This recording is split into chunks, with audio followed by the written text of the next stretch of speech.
May 13, 1943. The desert lay still. What hours earlier had echoed with the thunder of artillery was now only dust and silence.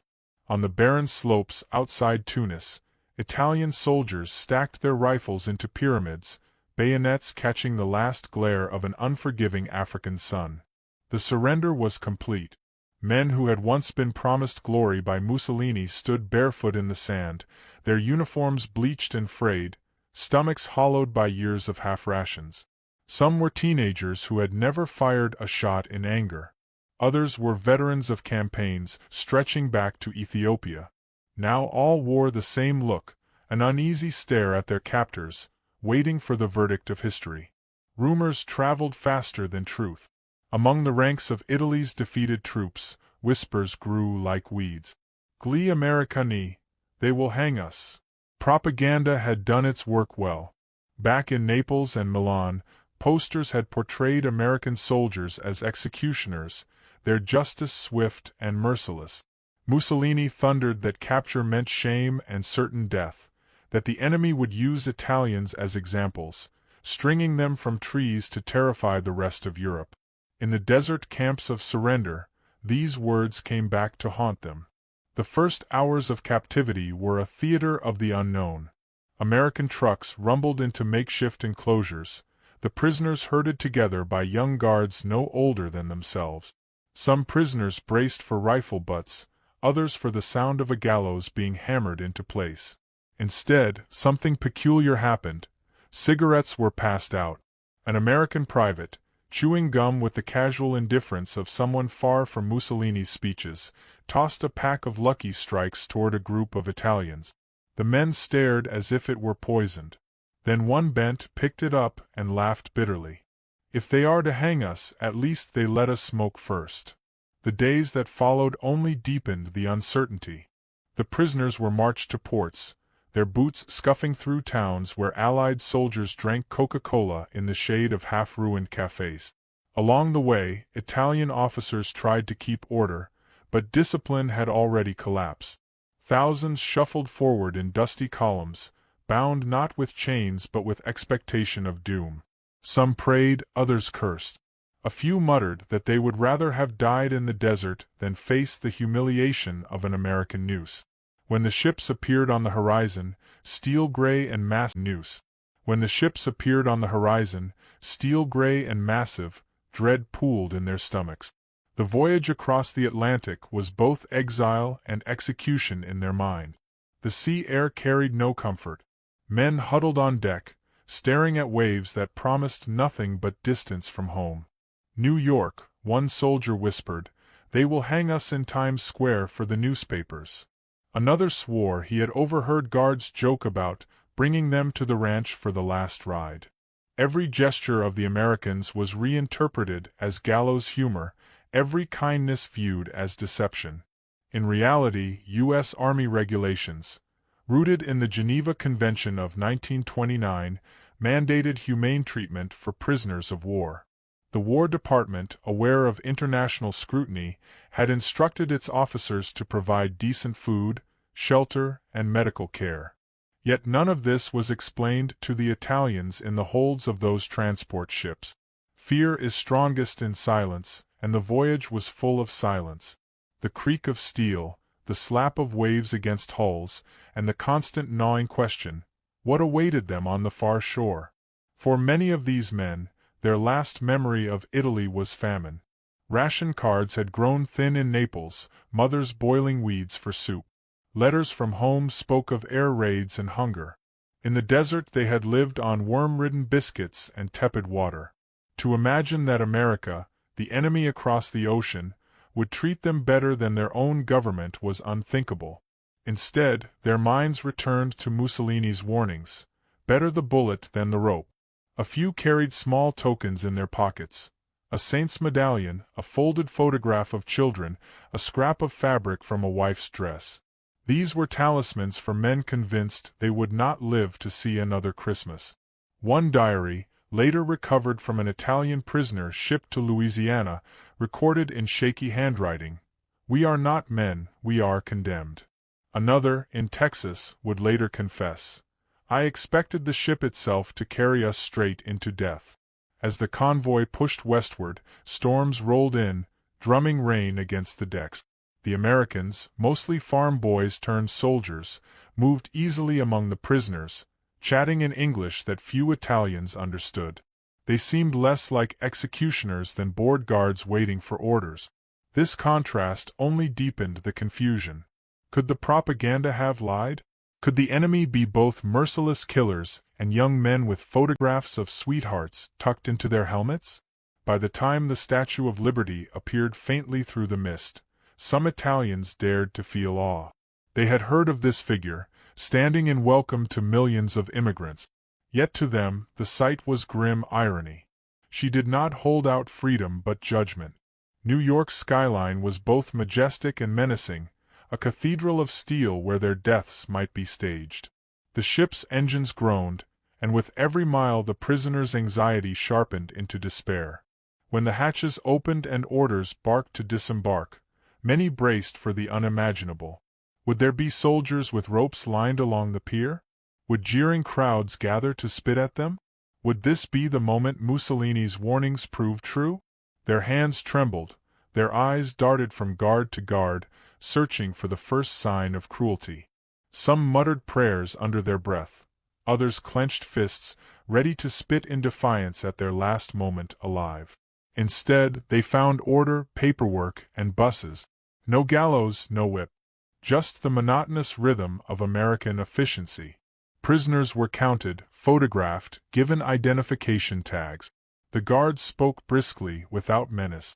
One POW later recalled, "I kept waiting for the blow, but it never came." The absence of violence was itself unnerving. If not hanging, then what? What plan did the Americans have that was worse than death? In those first hours on American soil, the prisoners stood between two worlds, the nightmare they had been promised and the strange reality that seemed to contradict it. Fear still clung to them like desert dust, but doubt had begun to slip in. Could it be that they were not condemned men at all? Could an enemy so victorious choose mercy? The thought was almost too dangerous to believe. Yet as they were loaded into buses bound for camps deeper inland, a new uncertainty replaced the old terror. They were alive. But for how long, and under what conditions, they could not yet know. And somewhere ahead, behind the fences of America's camps, awaited a discovery none of them could have imagined, that the enemy they feared might greet them not with ropes, but with bread, and perhaps even with a feast. The buses rattled over unfamiliar roads, their engines humming through the long stretches of American countryside.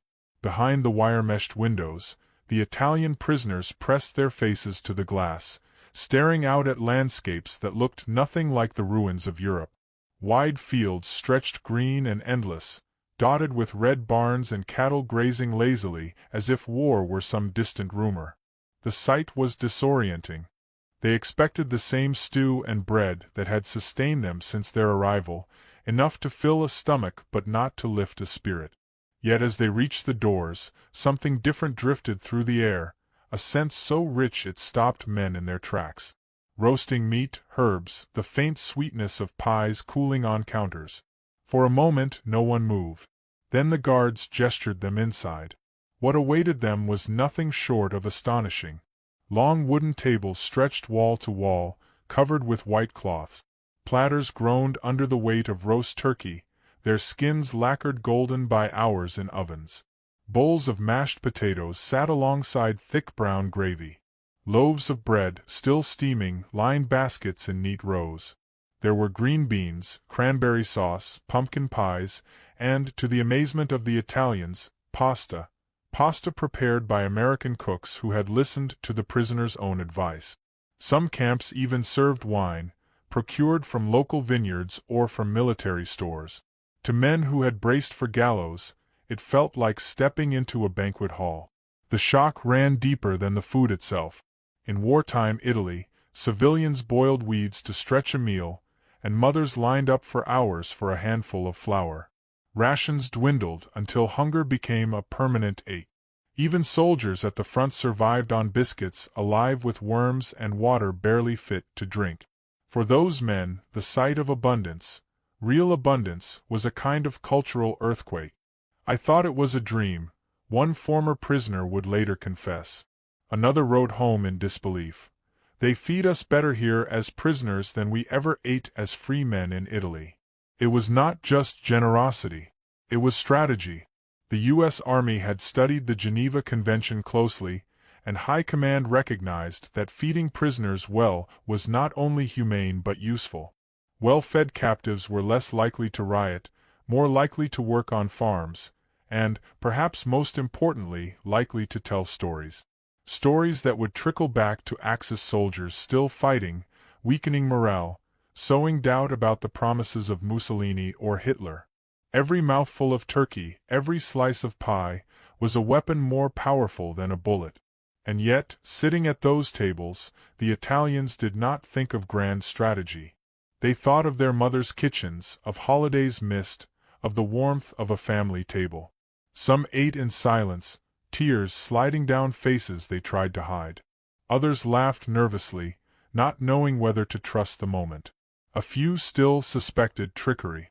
One prisoner later admitted he wondered if the Americans had poisoned the feast to wipe them out in a single stroke. But suspicion melted with each bite. The turkey was tender, the bread crusty, the coffee hot. Reality pushed doubt aside. Accounts from Texas tell of prisoners lifting their cups in toasts, guards smiling awkwardly, unsure whether to join. In Georgia, Italians sang folk songs after dinner, their voices mingling with the faint strains of swing music on American radios. At Camp Hereford, Texas, the mess hall became a place of transformation, men who had once marched in fear now leaning back with full stomachs, talking not of execution but of survival. For some, it was the first time in years they felt human again. The numbers bore out the impact. Reports noted that many Italian POWs gained weight during their captivity, a fact so bizarre that it appeared in official army summaries. Letters intercepted by censors revealed a consistent theme: astonishment at American plenty. One prisoner wrote to his brother in Sicily, "If this is being a prisoner, I do not know what freedom is."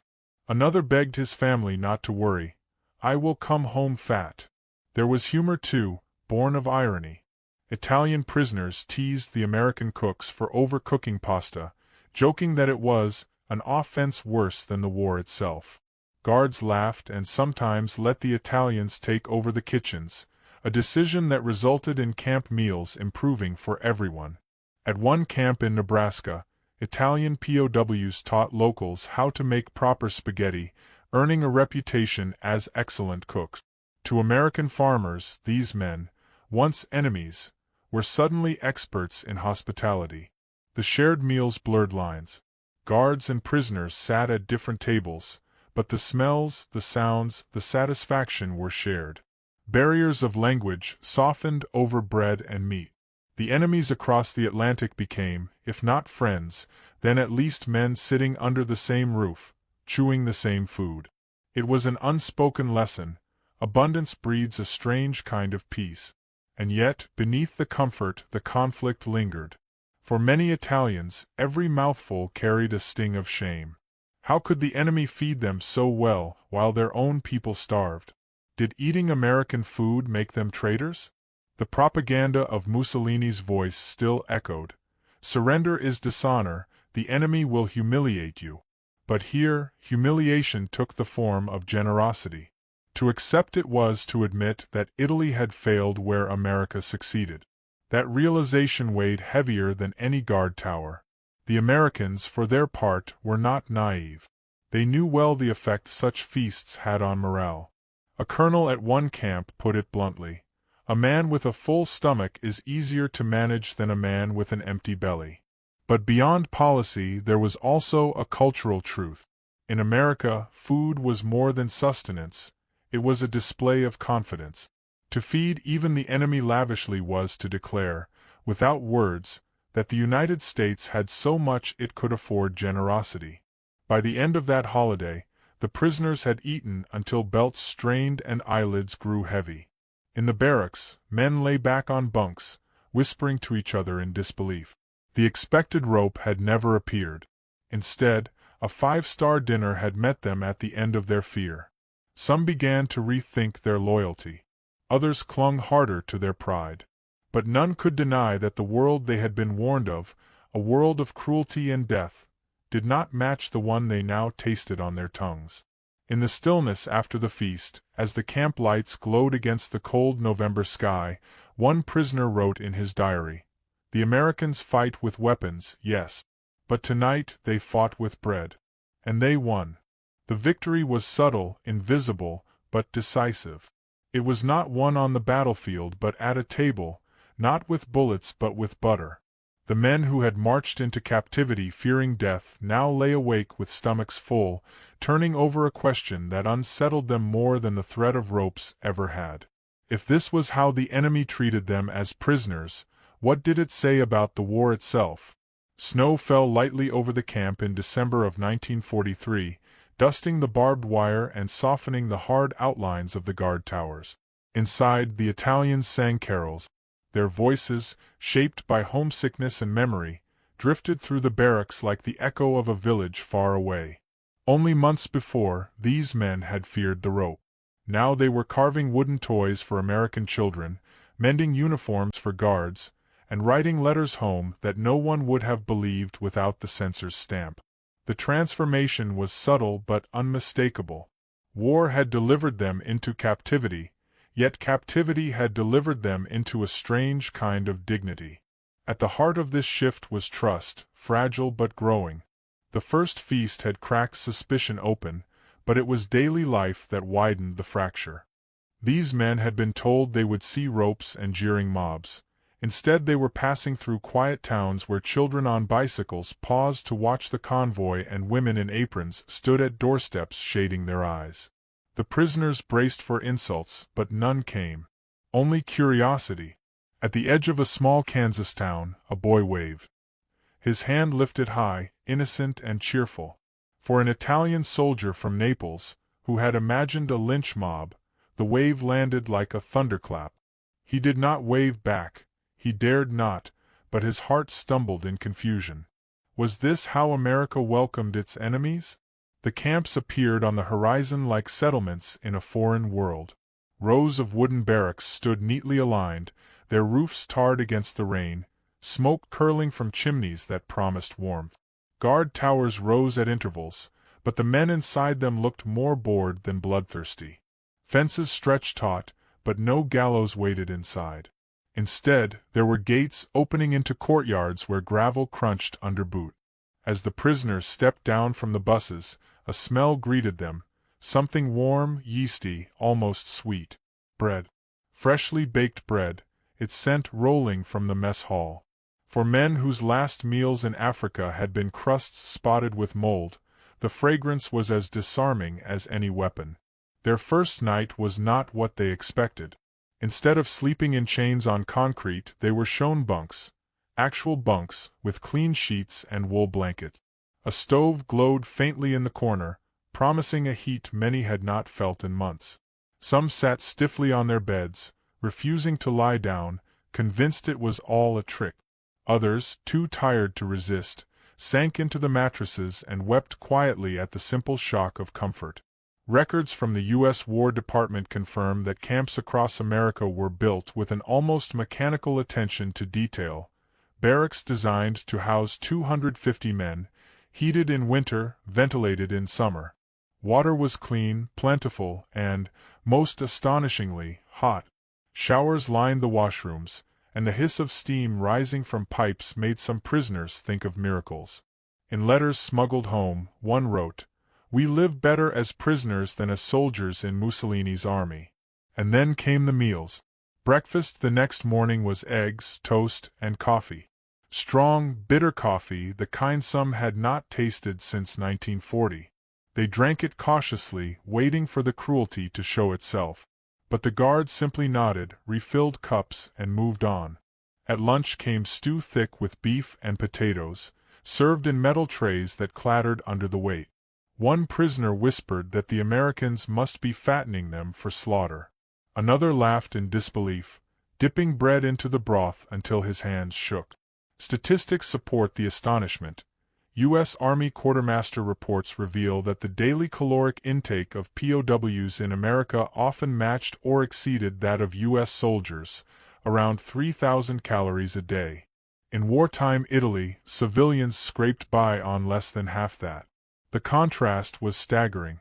A man who had expected a rope now found himself gaining weight. Yet the shock was not only in food or shelter. It was in the absence of hatred. Guards were young men, Midwestern farm boys and Southern laborers, who spoke little Italian and carried themselves with a casual ease.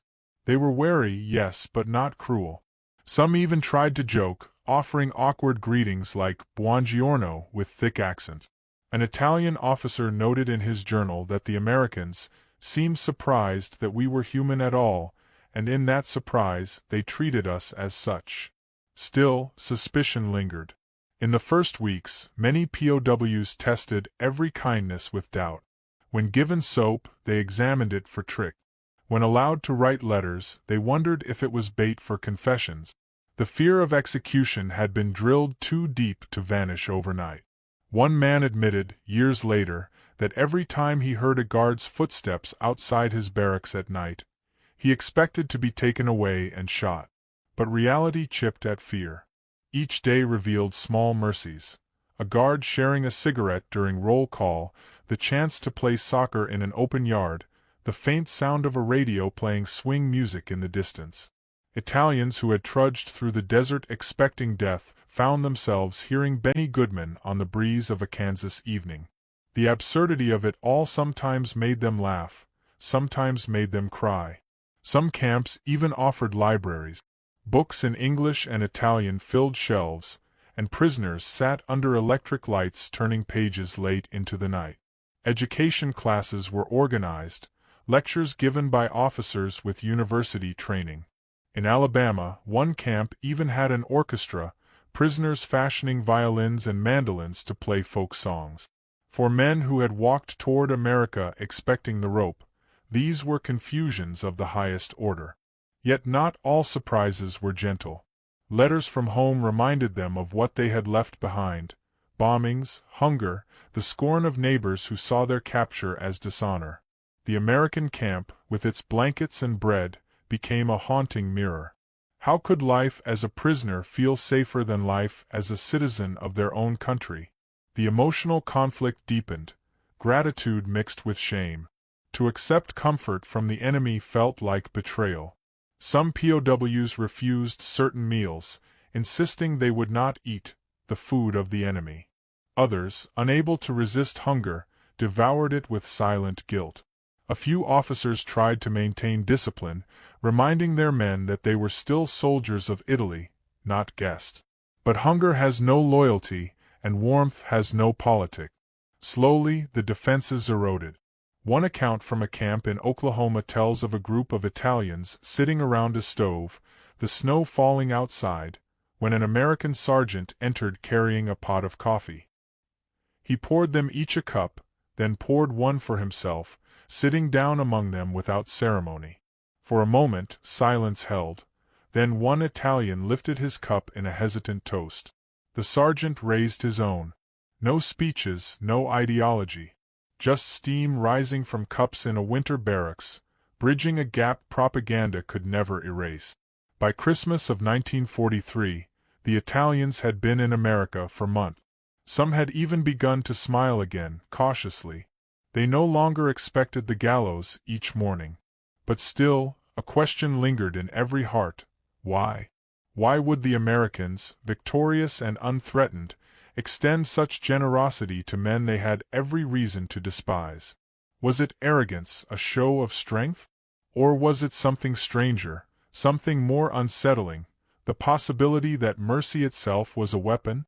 And then, one November morning, as the leaves turned gold and the air filled with the smell of roasting meat, the prisoners realized just how far America was willing to go.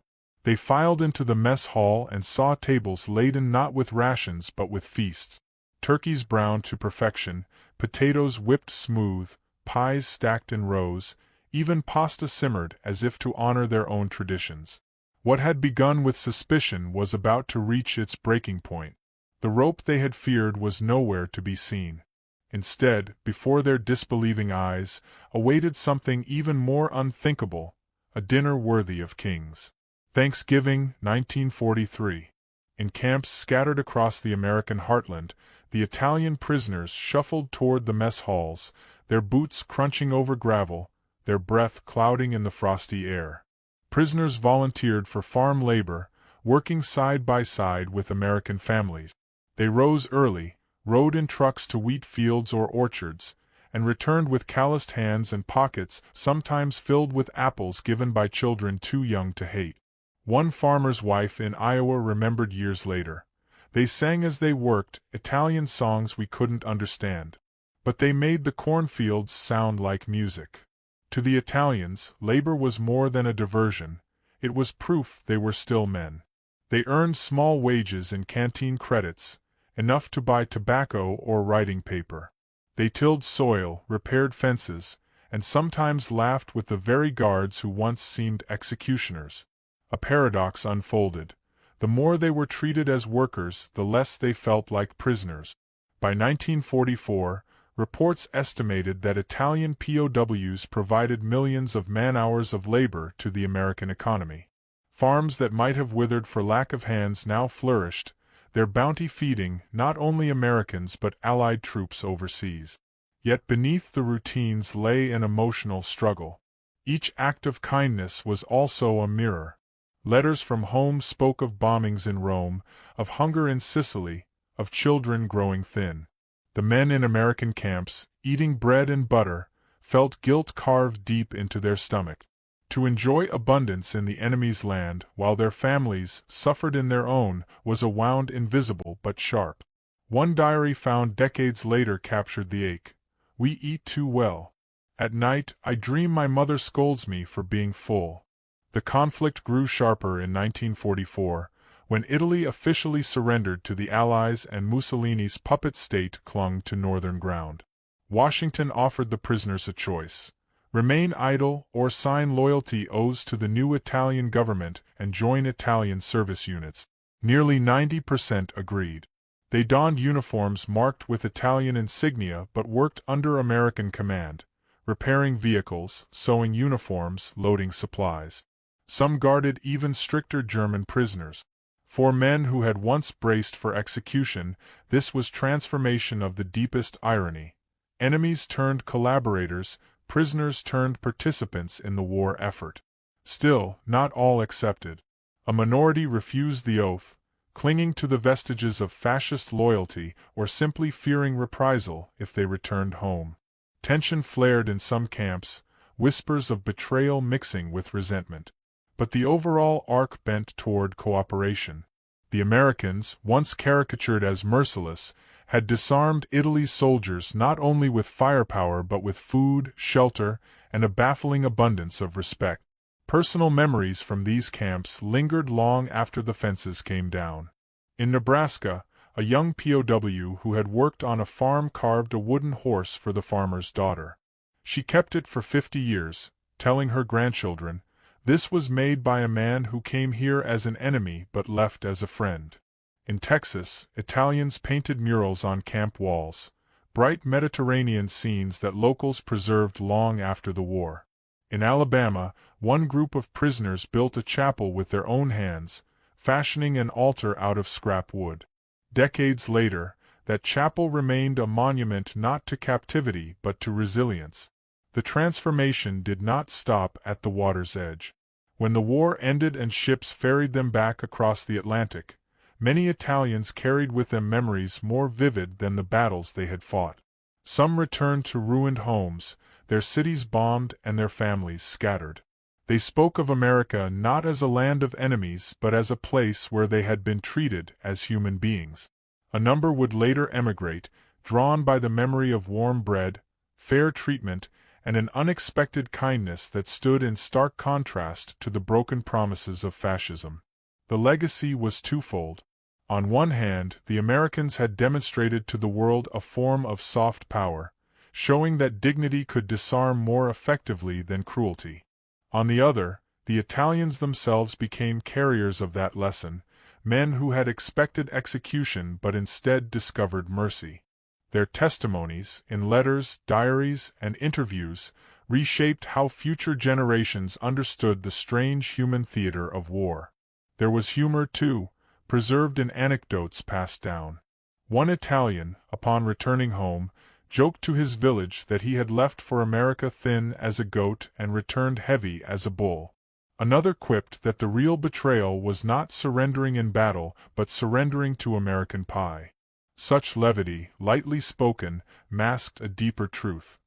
Captivity had altered their sense of what was possible in the world. For the Americans who lived near the camps, the memory also lingered. Children who grew up playing near fences remembered Italian men carving toys or teaching them songs. Farmers spoke of prisoners who became like seasonal relatives, returning year after year to help with harvest. The war had drawn stark lines, but daily life blurred them. In small towns across the Midwest and South, the enemy became less a caricature and more a collection of faces, songs, and gestures of gratitude. And yet, one question remained unresolved, both for the prisoners and for the Americans who fed them. Why? Why show such mercy when the world burned?